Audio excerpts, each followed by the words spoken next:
Welcome to the Family Life Blended podcast. I'm Ron Deal.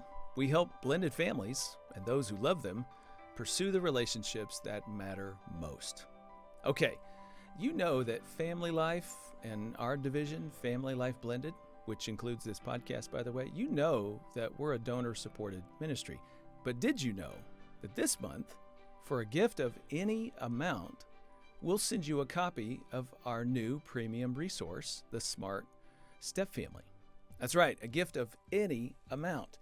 Share a gift with us, and we'll send you a gift of the #1 selling book for Christian step families, the Smart Step Family. But Ron, I can hear somebody pushing back. What if I can't cover your cost? You know what? That's okay. We thought about that. We're really all right with this.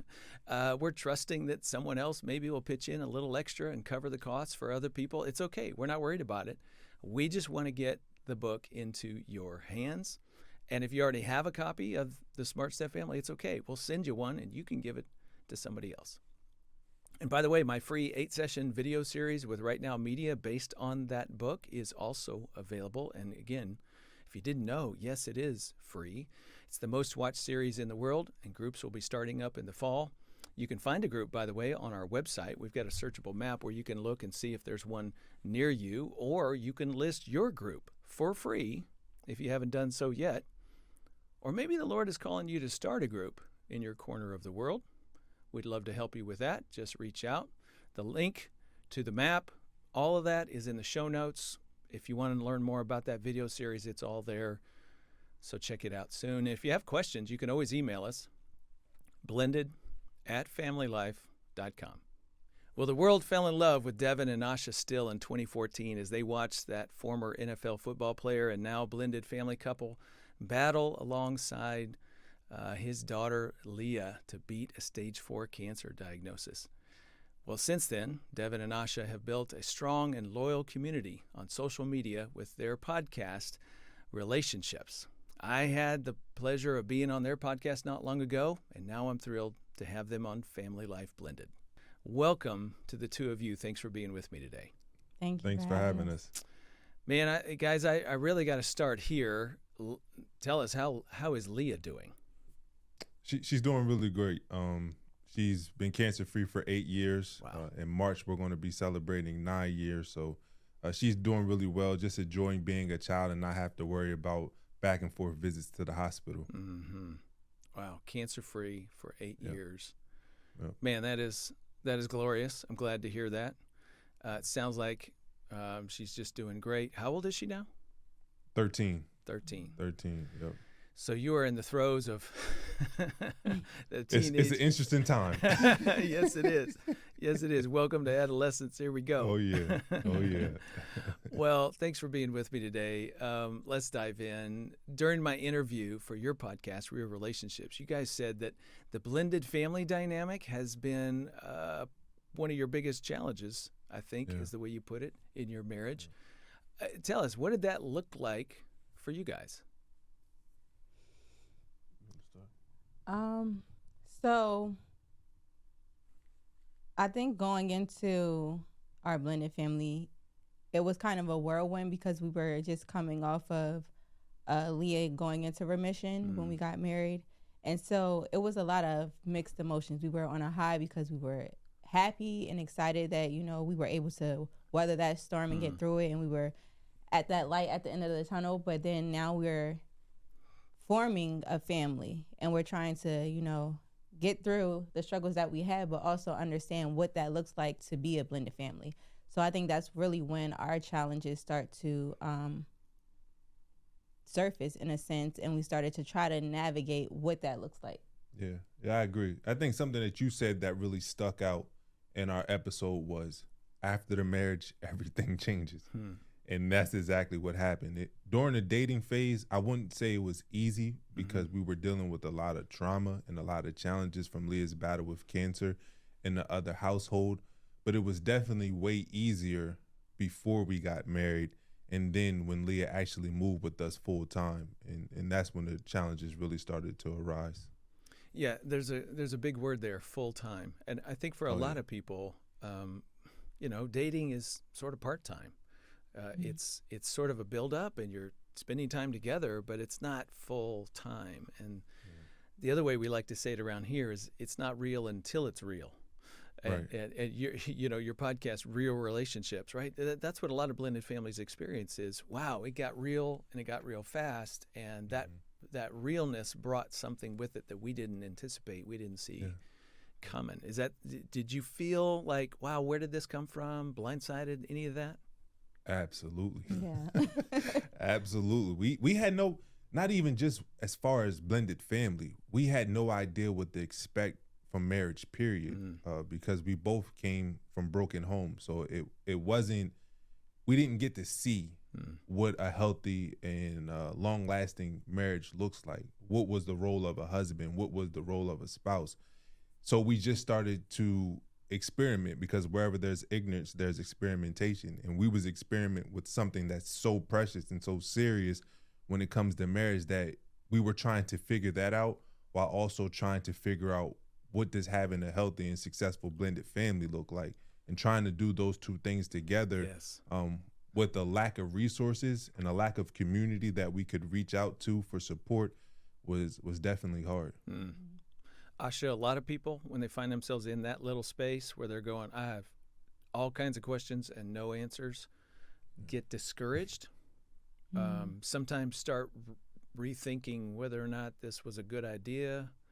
I'm curious if that happened for you. I mean, here you were dating the single dad, and his daughter was not well, and then she got well, and it seemed like things were just coming together, and then all of a sudden, wow, lots of questions. Yes, that's for sure. It was a lot of questions, a lot of confusion. When we have conversations, we realize that when we initially got married, we didn't have tough conversations that we should have. We didn't really paint out what it would look like to have this blended family, what roles we would play, how we would parent. We didn't have those conversations and really go below the surface level conversation to really say, okay, well, what does this family look like? How do we want to, build together? And I think that caused a lot of confusion, a lot of unnecessary chaos, I would say, because we didn't have those tough conversations in the beginning. I would go even further to say pain. A lot of hurt. Well, yeah. Oh, yeah. Say a little bit more about that, because I think a lot of people can relate to it. Yeah, I think it's easy to just say words like frustration or anger, but when Asha just spoke, when you get beneath the surface and you really start to discover what emotions you were really feeling, I think on both ends we were hurt. We were hurt because we didn't feel like the other person was protecting our heart, and our mind and our spirit. And it took for us to have really deep conversations, but from a place of empathy and understanding and trust. And when we were able to create that environment, we were able to course correct our marriage and take the necessary steps. One even being reading your book. It was an eye opener for us. It's like, no wonder why things weren't working. We're doing it wrong. We're doing it completely wrong. And then when we were able to develop a game plan, we're not where we want to be, but we're definitely not where we used to be. Yeah, that pain of discouragement, and I thought it was going to be this, but it turned out to be that. That's really common for a lot of blended families. And, honestly, a lot of people just quit right there. They never, like you guys, to your credit, go looking for answers. Right. And, the good news is, I think, when you find those answers, you got hope again. You can keep going. You make some course corrections, and things start moving in a better direction. Do you have a sense, how long did that take for you guys? I mean, tell us a little bit more about that journey. How much work did it take to, or maybe, I don't know, I don't even know how to ask that. How long did it take, or how much work did it take for you to feel like, okay, we've made a few changes and we're headed in a better direction? I would say maybe 6 years, 7 years. It seems like it's been majority of our married life that we were trying to figure it out. Because like I said, it was a huge transition from when Leah was diagnosed to Devon, us moving, which was a lot. It was a lot of changes. So we had to go from, Leah being sick, her going through that, getting better, Devon, battling his injuries in the NFL, us moving from cities, not being around family. It would just seem like everything was piling Custody on. battle. Custody battle. So it was just a lot. And it was all throughout the span of the beginning of our marriage and throughout our marriage. So adding that in with us just trying to make the blended family work, it was a lot that we had to, I would say like an onion that we had to peel back and kind of work through and really understand, okay, well, this is an issue. We need to address this before we can go to this, because it all somewhat tied together. So it definitely seemed like it was majority of our marriage. I feel like the kind of turn of the corner that we started to feel just recently happened within the past, I want to say, year or two, of us really dive into resources that we had and having certain conversations and trying to do things a lot differently than what we had to really turn that corner. I agree. I think two things allowed us the last 6 years, because people probably listen like, y'all went through 6 years of this. That's a long time. I can't do this. I think that we were caught up in the things will get better as time goes on. Yeah. It wasn't until we started taking intentional action to make things better, because time doesn't heal all. It's what you do with that time that creates healing. So when we started to take accountability for the things that we were doing wrong in the relationship and the things that we can start doing better, when we started to actually go out there and look for the resources, things really started to change for us. When we stopped avoiding conversations, tough conversations, because when you get married, you want it to be happy, you want it to be purposeful. You want it and to a lot be of easy. Easy, Yeah. exactly. So you avoid those tough That's conversations, right. and you live in this facade that, hey, my marriage is perfect, everything's going well, but you just keep sweeping things under the rug, and all it takes is just one mishap and things may blow up. And we started to notice that a lot in our marriage, and we made a decision that we were going to do the work in order to fix that. I love the language. Take responsibility and just do the work. Get intentional. Yeah, that's exactly right. Go find the answers. You don't have them, go find them, right? And begin to work on it and chip away at it. I want to encourage our listeners and our viewers. It took them 6 years. We often say around here it takes the average step family 5 to 7 years to really kind of find their mojo, find their fit, find their familyness, if you will. You guys fall in line with that just perfectly. Nan and I have been married 38 years, and we're telling people we're just beginning to figure marriage out. I think it's a journey our whole life. And we're trusting God to walk with us and help us learn a little bit more about ourselves, the good parts and the not so good parts, so that we could submit that, to the Lordship of Jesus, and every day grow a little bit better at doing this thing called marriage and family and parenting. And I think that's the journey. I don't know that easy is this side of heaven. I can't quote book scripture on that one, but I sort of think that's the way it works. And so intentionality and trust and faith and self-discipline, as you guys were just talking about, those are the ingredients that help life get easier this side of heaven. I remember when you guys were talking with me on your podcast, you mentioned that you had read The Smart Step Family Marriage, which is our book that really does a laser beam focus on the couple's relationship within a blended family. And I remember you mentioning that you needed a reset on some of your expectations about how life was going to go. You've already talked about that a little bit, but I'm curious, is there a specific expectation you could put words on that you now know was just misguided?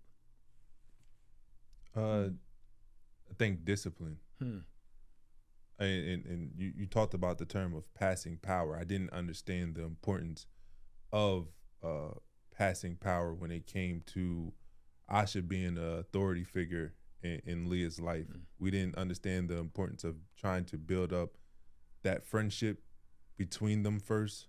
Asha taking the time out to really understand and respect Leah's inner world, her friends, what's going on at school, and really building up that relationship so that I no longer need to pass power because she has already gained Leah's trust at the time.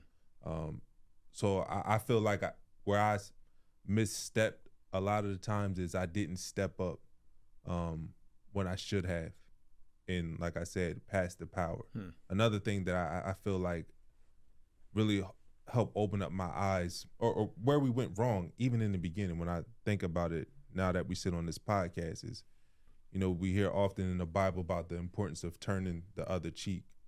And I probably still struggle with this today, and I would love to hear your thoughts on this. But as we were going through things in the beginning of our relationship, and even with the custody battle, there was a lot of disrespect towards Asha from the other household. And I often ask Asha to turn the other cheek, to just let it slide, because we're in court right now. I don't want to do anything wrong to really mess up the chances of, you know, me gaining custody of Leah. And I didn't really understand at the time that I was making Asha feel like she wasn't secure or she wasn't protected, because I was so focused on the goal that I wasn't focused on my wife, which should come first. We didn't have certain conversations. So that was one of the biggest hurdles that we had to overcome in order to make that transition in our marriage, in order to make the pivot, was us just sitting down and having that conversation of what did you feel over these past 6 years as we were going through it. Because at the time, the main focus was on me. The main focus was on how Leah felt. And until I took the time to really understand what Asha's experience was during that time, did we find that breakthrough. And that's even one of the reasons that made me pick up your book, is that I wanted to understand what I was doing wrong and what I could do better in order to make Asha feel heard and seen. Asha, I can imagine that you were in a real tight spot there, you know, on the receiving end of some negativity from the other household, and at the same time recognizing that you got to be diplomatic in this whole court situation. And, you know, do I just suck it up and take it, or do I speak up, or how do we handle this? Yeah. What was that like for you? That was it was challenging and hard. It goes back to when you initially asked, the thought of, is this something that I want to do? Because a lot of times I question, okay, well, if I'm taking a certain approach, or trying to approach the situation positively and respectful of everybody, because I see how, from my own experience of growing up in a step family, how it can impact the child and impact everyone, I want to do things differently. And I didn't really receive that. So it had me question a lot. Is this something that I really want to do? Is this something that I want to be a part of or involved in, if I'm, in a sense, overlooked or silenced? And it hurt a lot. But I think, to what Devon was saying, just him acknowledging along the way, because even though it was those times where it was just like, you know, I know you're hurting, I know you're upset, I know this isn't ideal, he still recognized me to some degree along the way, in the pain or position that I was in, having to deal with something. So I think just him doing that, it really grounded me to say, okay, I know that he has my best intention, and I understand what he's going through, and his ultimate goal of why he's doing it is not to hurt me, or to be intentional, or not to be unintentional about what he's doing, and, like I said, to make me feel any type of pain. So I had to look at it from his perspective as well, and not just my own. I think that's beautiful, and I don't want our audience to miss it. So I'm just going to come in and highlight what you just said. There's a really important distinction here. You know, somebody's listening right now and they're like, yeah, we've got a rock and a hard place situation going on. Maybe it's a court situation with the other household, and we don't know when to speak up and when to shut up, because we're just trying to, you know, not make things worse. It is so delicate. But what is beautiful there is both sides of what you just said. The Devon communicated to you his, at least in some fashion, his respect or his honor, his, you know, his value of you, and you needed to hear that from him. But you were also gracious and empathetic enough to see it from his side and to understand that he was in a tough spot. And so to take what you could and receive that and find a way to be okay in the midst of that really difficult situation, I think those are really good distinctions. One of the things I want to say to couples all the time in these kind of rock and hard place situations is, you can't control what happens with the other person in the other household. Obviously, if you could, life would be so much nicer and better, but you can't. So there's no way you can get them to stop being nasty and mean. If that's in their heart, that's what's going to come out of their mouth. But what you can do is look after each other. As the two of you in your own home, you can at least affirm and communicate and say, I'm so sorry you're having to deal with this. I'm on your side. We're going to get through this. Whatever that is to say, I'm for you, and the other person say, and I'm for you. Like, that's what helps you survive against really difficult situations that are outside of the two of you. And by the way, yes, sometimes I think individuals and step-parents often, like Asha, are the recipients of this negativity. Sometimes it's both of you, but sometimes you do have to turn the other cheek. And sometimes you do have to go the second mile.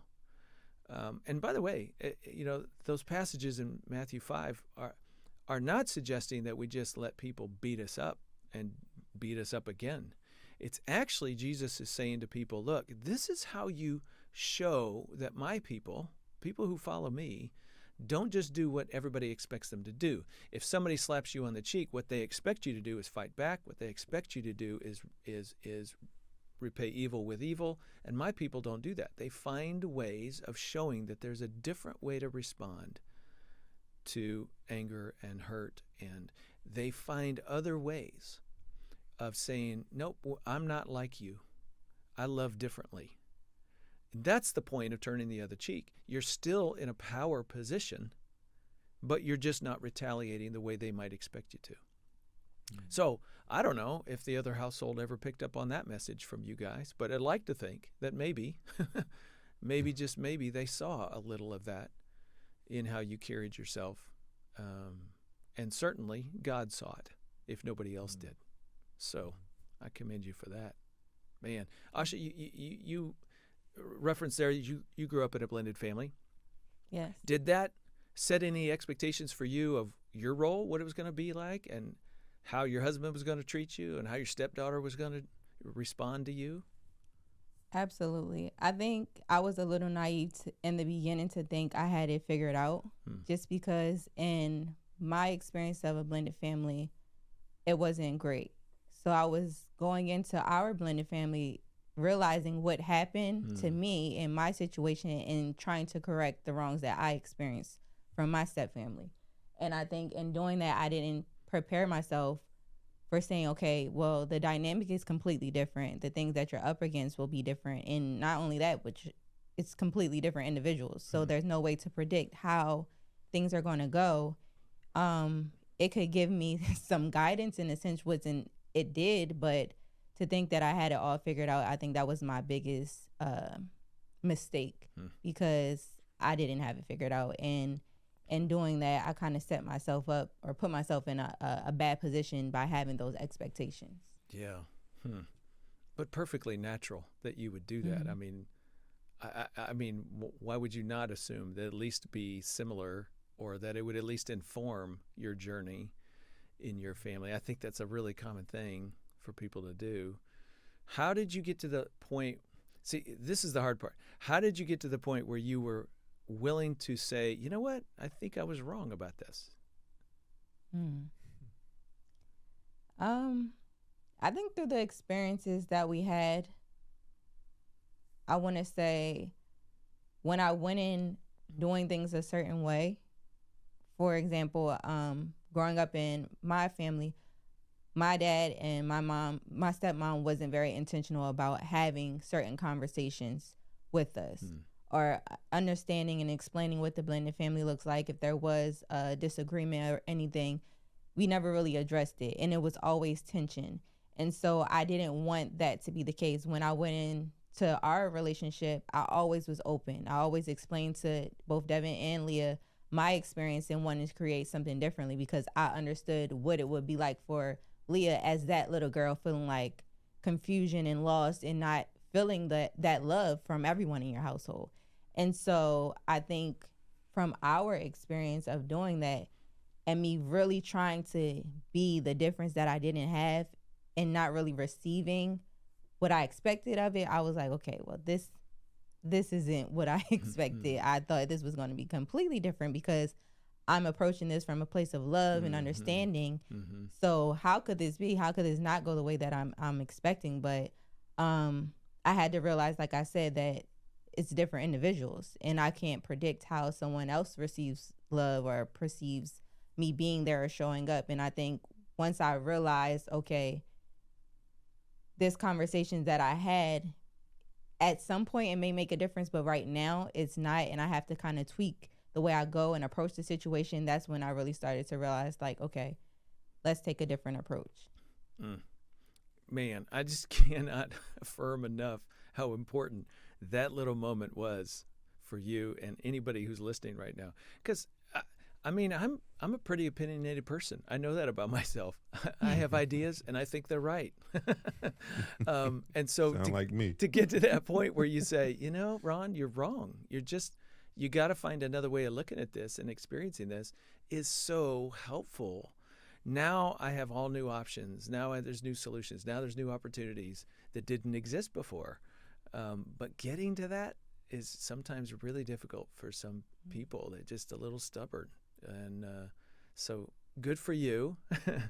And I'm sure there'll be other things in life where you got to do that. I'm still working on it myself. Devon, I'm curious about you. I don't know what your family was like growing up. Did you have some expectations based on that coming in and find that those didn't really match? I had no expectations. I didn't know what to expect because my parents, they got divorced when I was in third grade. They didn't remarry. They had, boyfriends and girlfriends, but their boyfriends and girlfriends never really played an important role in our lives. So I didn't know what to expect when I was going into a marriage, and I definitely didn't know what to expect going into a blended family. So you were making it up as you went. Oh yeah, definitely. For sure. Yeah. And I was like, this is not working. We got to do something different. Man, well, I'm so glad that you guys did. Devon, I want to ask you about worry. I don't know if you worried at all, but I'm just imagining, maybe putting myself in your shoes, coming in. So you're a single dad, your daughter's fighting cancer, and it's serious. You have this NFL football career, and you make a decision to turn away from that, to turn towards your daughter. A lot of change, a lot of transition. You meet a beautiful woman, you fall in love.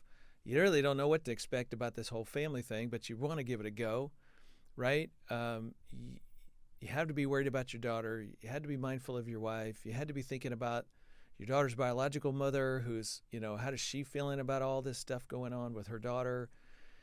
I'm just curious, did you worry? And how did you carry that as a husband and a dad as your family began? Yeah, I had a lot of different worries. Of course, the first worry was whether I was going to lose Leah or not, if I was going to be able to experience, watching her grow up and being able to create certain moments with her. I was worried about the career transition I was going to have to make. Once I kind of realized that my football career was coming to an end, I was worried that I may fail at marriage like my parents failed at marriage, and I was going to just continue this cycle of broken homes and broken marriages. So there was a lot of different worries that I had, but I decided to just focus on the controllables. The things that were in my hands, I was going to do the work to try to fix, and the things that weren't in my hands, I would just give to God and let him do what he does and take that off of my plate so I can be focused on the things that, I had control over. And the moment that I did that, even opening up to my wife, because I think a lot of times, like even as an athlete or as a man, you don't want people to know what you're really going through internally. And one of the major benefits of marriage to me is that you don't have to really go through life alone. So me and my wife, we do a lot of pillow talking. I open up to her about everything that I'm going through because I know that she can, if not give me perspective on how I can do things better or how I can overcome a challenge, she's like a sounding board that I can just talk to and just release all of that stress. So when I started to open up about the things that I was struggling with, and she didn't judge me for my shortcomings or in the areas that I was failing, it was a game changer for me because I knew I had somebody by my side who was just willing to go through whatever we had to go through in order to create a successful family. Man, risk.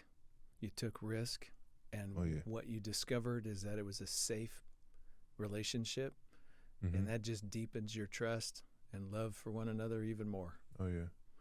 But it all starts with risk, right? I mean, and I think a lot of life is risk. Love is risk. Trust is risk. Standing up to, a step-parent, stepchild situation when you're getting the short end of the stick and saying, how am I going to turn the other cheek in this moment? That's risky, How am I going to keep loving and giving and serving when it feels like nobody's appreciative of what I'm doing? It's all risky. Yeah. And I think it's a huge risk, especially when it comes to love, when it comes to marriages, giving your partner your heart and trusting that they won't break it, that they won't take advantage of it. That's one of the biggest things that I had to learn because, of course, I was guarded just like Asha was guarded. But the more we started to spend time with each other, the more we understood the purpose of us becoming one, we really started to open up and share our deepest, darkest secrets and fears and our hopes. And that gave us the insights on what we needed to do collectively in order to fix our marriage. I ask you a couple more questions. Sometimes I find that couples who get intentional, like you guys have, and start working on things, after a while get tired of just having to keep pushing. It's just sort of like, again, maybe when is this going to get back to easy? Or do you guys ever get tired? And what do you do to sort of keep yourself going if you do? Well, when we're trying something new, of course, you eventually start to get tired because it takes a lot of energy in order to create new habits. But when you persevere, you keep pushing, you keep breaking down those walls, eventually those habits become second nature.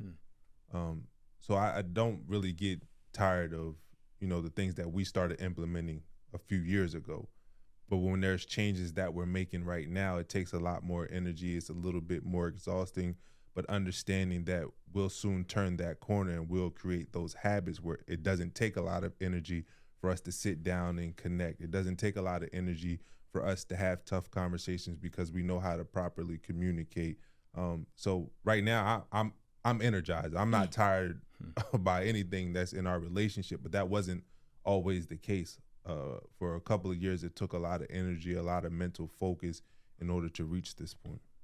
I don't know if Asha got the same answer, so she gonna have to answer that. No, I think the season of tiredness has passed.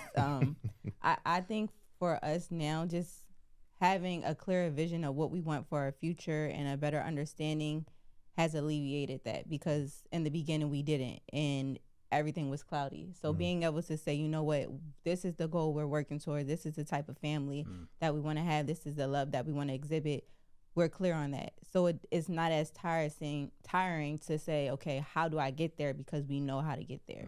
We just have to get there. So we put in the work every day, and it doesn't feel tiring, I think, now, because we're moving through life differently, and the love that we exhibit for each other is not the way that we exhibited before. Yeah, we're moving towards something rather than running in place. It gets tiresome when you're running, you're exhausting all this energy, you're trying to work to fix your marriage, but when you look up, it's like you're on the treadmill, you're in the same place. But when you have that goal in mind, and when you look up, you're actually closer to that goal than you were before, you don't get tired, you get excited. Because you finally found that breakthrough where you're not running in place anymore, that you're not just wasting your time and your energy, but you're moving to a collective goal. Wow. I imagine somebody listening right now is really encouraged by that, because they feel like they've been running in place, but yet intentionality will take you somewhere eventually. It may not be immediately, but eventually you're going to get there. I can't help but think there's some parallels between the battles you guys faced with Leah's cancer and then just the battle of becoming a family. You didn't quit. you stuck with it. You did what you had to do. You listened to a few people who had something to offer and pointed in a common direction, and you did what you had to do. Yeah. And I'm thinking, yeah, wow, good for you. Way to go. Mm-hmm. Is there anything else you would offer anybody who's maybe a little discouraged right now as they're listening to us? What would you say?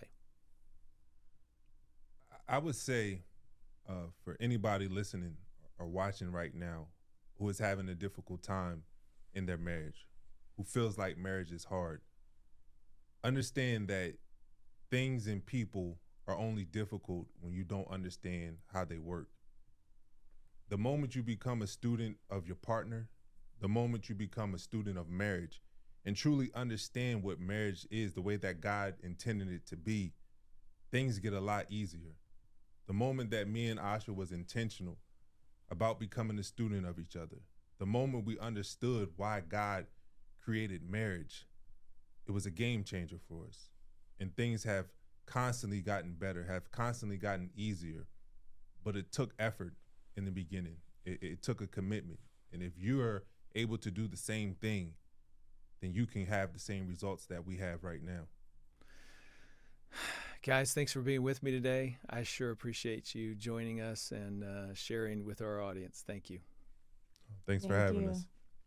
If you want to learn more about Devon and Asha and their podcast, check the show notes. We'd love to get you connected to what they're doing. We'd love to have you give us a rating as well or a comment about this podcast. If you would do that, take 1 minute. I'd be grateful, personally grateful, and it's going to help other people find this podcast and maybe some help. Our most recent Women and Blended Families live stream, hosted by Gayla Grace, that posted this last week. If you haven't seen it, you can go find it on our social media channels. Check that out on Facebook or on our YouTube channel. And don't forget, FamilyLife Blended is the largest ministry to blended families in the world. With more than a dozen books and resources, on-demand virtual training for ministry leaders, all of that is possible because of your support. And for a gift of any amount this month, you will receive a copy of my book, The Smart Step Family. Check the show notes and use the link provided. This is an exclusive offer. Well, next time I'm talking with Marshall West about his amazing stepdad. It's a celebration of stepfathers next time on Family Life Blended. I'm Ron Deal. Thanks for listening or watching. And thank you to our production team and donors who make this podcast possible. Family Life Blended is part of the Family Life Podcast Network, helping you pursue the relationships that matter most.